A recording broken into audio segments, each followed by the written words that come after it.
All right, so while we go through these things today, I want you to think of your role in the process. I'm going to share with you a lot of stuff, but what's your role? Are you the person who's going to do it? Are you going to hire it? Are you going to learn it? Are you going to work with a consultant and learn it? What's your role? So as I go through some of these things, if they sound too complicated, just put, I'm going to hire that, or I'm not going to do that right now. All right, products. Anybody ever seen a bike rack like this? Raise your hand. Goes from floor to ceiling. All right, anybody own one? Okay. I invented that product and a whole bunch of other products in 1986 and 7 and 8 and 9. And when I first came up with the product on the left side of the screen there, the bicycle storage system, people told me it would never sell. They said, you'll never be able to sell something for $189. You can buy a hook for 99 cents. Well, I went on to sell $28 million of that product. Again, revenues are not profit. So, all right.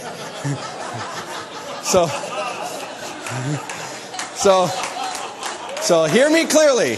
All right? Sounds real impressive. Doesn't mean crap when you sell $1 million and you take home $16,000 at the end of the year. So some of you business makeover consultants could make a lot of money. The other product on the right is floating swimwear. It's for kids. I didn't invent that product, but I helped them go from a garage operation to over $20 million in sales. It's a great product that sells everywhere. It's a flotation swimsuit with padding in it that kids can, if they fall in the water, it keeps their head up and helps them learn to swim. So I might be telling a little story about that. I wanted to get a visual. As far as how I've sold products, I've sold them through every channel of distribution you can think of. Retail, wholesale, so forth. You've seen them on the Sky Mall magazines as speakers. You've probably seen them in the Sky Mall magazine. Anybody heard of this guy? Raise your hand. Okay. I own the rights to all his products. I do all the marketing for all his products. We do all the development. We do a lot of the product writing and stuff for Randy. I'm not taking anything away from Randy. Randy's Randy, and he's fantastic. But just to give you an idea, we actually do produce and sell and market informational products. So I'm not up here giving you a book report. We do it ourselves. So let's cover the $1 million marketing system. Would you like to know how I do it? Yes. Here we go. Now, this is going to look really, really simple. Sometimes the simplest things are actually the most powerful. So I hope that you have an open mind and you go along with this as we cover this strategy. So first, the message. Now, I'm not talking about your keynote message necessarily. I'm talking about the value you bring. If someone's going to come and spend money with you, why are they going to spend money with you? All right?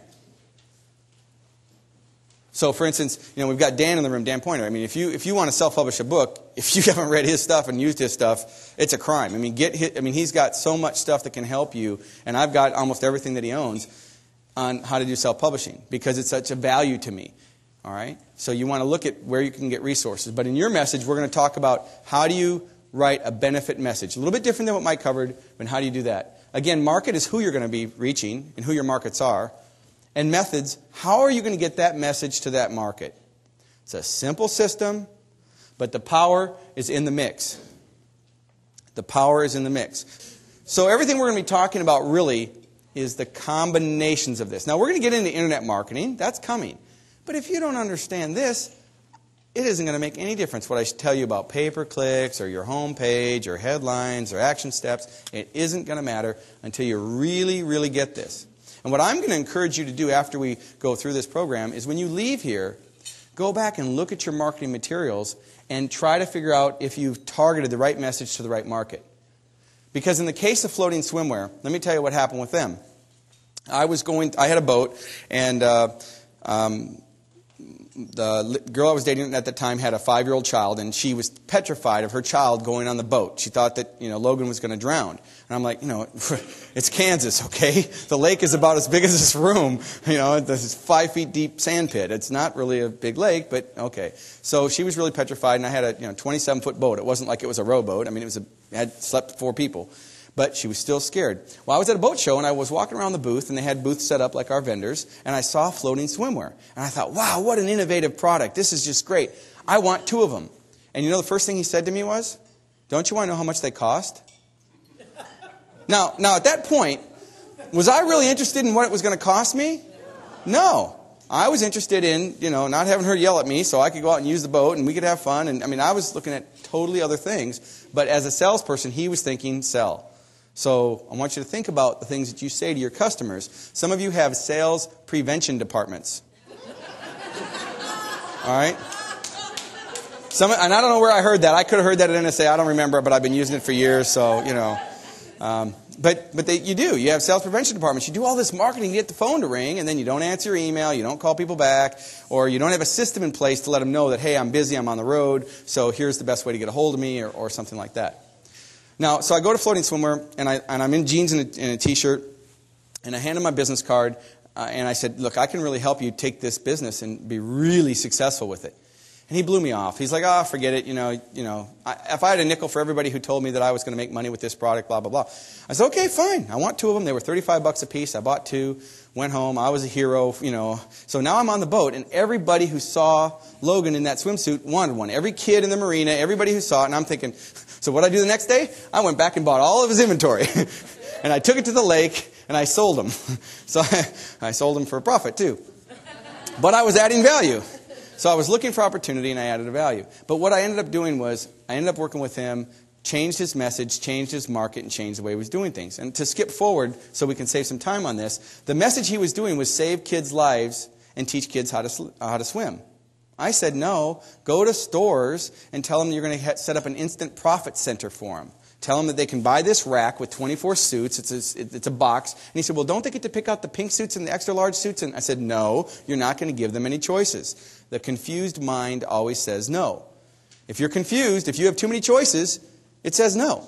If I go to your website and I can't figure out what to do, guess what? No. If I look and you've got 27 different topics that you speak on, guess what? No. Because how can you be an expert on 27 different topics? All right? So the confused mind will just say, oh, never mind. And if you've got clients who you're marketing to that say, okay, just send me the information and I'll look at it, you're not adding value because they're not sure yet why they should do business. Now, occasionally that's a valid response, but not all the time.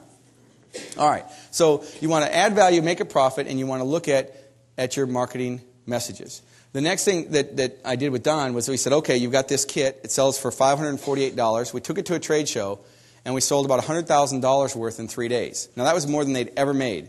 We had another little problem called production, cash flow, employees, and that's a whole other thing. He didn't tell me about all that.